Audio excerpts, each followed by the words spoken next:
Let me go back to Ibadan, where I understand Barrister Samuel Umesi is there with us. So let me have your view on that. Yeah, thank you, Solomon. I've listened to the panelists on. Can you hear me? I've listened to the panelists on their conclusion on negotiation with the bandits. I think my thought is this: if government say that they want to negotiate with the bandits, I would want to ask on what basis. I think negotiation is a subtle acceptance of failure, because what we have in our hand is a security breakdown, which government on its own is supposed to handle and tackle critically. But when government begin to negotiate with bandits, or begin to take steps to negotiate with bandits, who on their own are not even recognized by the government, I wouldn't say that the government is now lacking in the capacity to take care of the security situation of the country.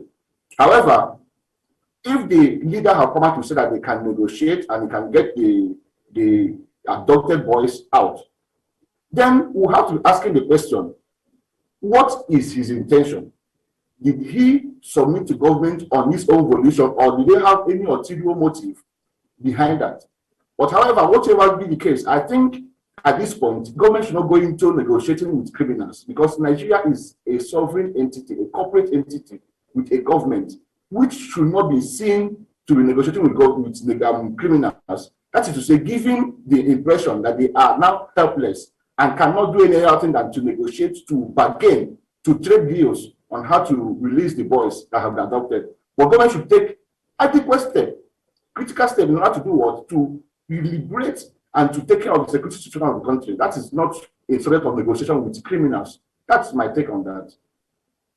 I don't have any issues with negotiating with criminals, because, I mean, as it were, the situation is seriously out of hand, that the government have no choice but to negotiate with them sometimes. But the issue I have is the fact that they have a recognized leader. I mean, according to the information here, this Dogo Gide guy controls the southern parts of Zamfara forest. I mean, he has his kingdom, as it were, or the jurisdiction where he's ruling, and he's recognized. I mean, the fact that he's even on the news, and the fact that he said he's going to negotiate with the leaders of other bandits, which means it's not the only one.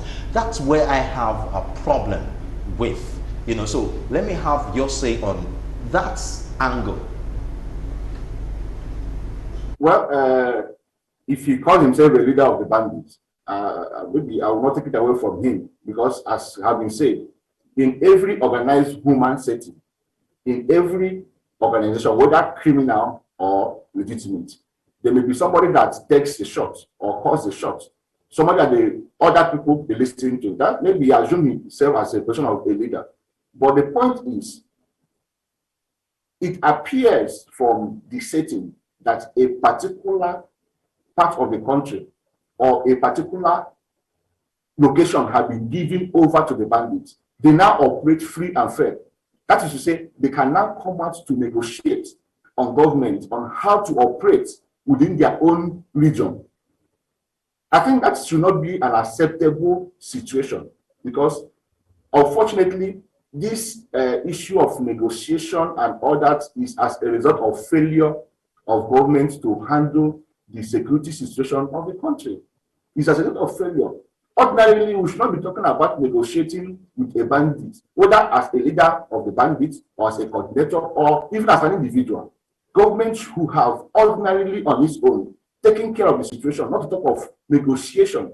That is, to me, is a situation which should not be acceptable.